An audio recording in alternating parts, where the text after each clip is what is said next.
شیخ طریقت متکلم اسلام مولانا محمد الیاس گمن حفظه الله خپل کتاب صلوات و سلام کې د درود شریف متعلق ډیر بشمیره احادیث جمع کړي دي.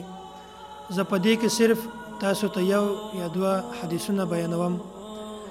مسند احمد کې حضرت انس بن مالک رضی الله تعالی عنه دا یو ارشاد نقل کړی دی. قال رسول الله صلی الله علیه وسلم من صلى علي صلاة واحدة صلى الله عليه 10 صلوات وحط عنه 10 خطيئات. وای نبی علیہ الصلوۃ والسلام فرمایي چې څوک ما باندې یو ځل درود شریف وایي الله جل جلاله په هغه باندې 10 واري رحمتونه نازلوي او الله جل جلاله دغه کس 10 خطاګانې هم معاف کوي.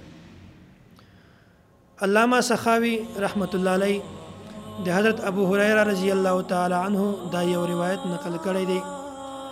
وای نبی علیہ الصلوۃ والسلام فرمایي کوم کس چې ما باندې یو ځل درود شریف وایي الله جل جلاله هغه باندې 10 واري رحمتونه نازلوي او څوک چې ما باندې 10 پیری درود شریف وایي الله جل جلاله هغه کس باندې 100 واري رحمتونه نازلوي او څوک چې ما باندې 100 واري درود شریف وایي الله جل جلاله په هغه کس باندې 100 واري رحمتونه نازلوي.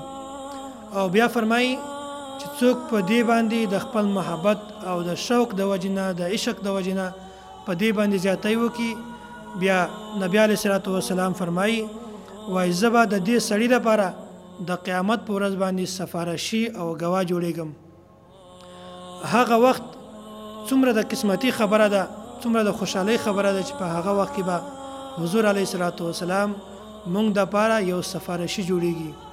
په هغه ورځ باندې به نه د انسان سره د خپل پلار فکر وي او نه به د خپل مور فکر وي نه به د خور فکر وي او نه به د خپل خزي او نه د خپل رشتہ دارو فکر وي. په هغه وخت کې به الله جل جلاله په هغه وخت کې به حضور علیه الصلوۃ والسلام زمون شفاعت کوي او زمون گواه به جوړیږي. الله جل جلاله دې مونږ تاسو ته د نبی علیہ الصلوۃ والسلام شفاعت را نصیب کی. واخر دعوانا ان الحمد لله رب العالمين. لا اله الا الله لا اله الا الله لا اله الا الله ما لنا رب سوى لا اله إلا الله لا إله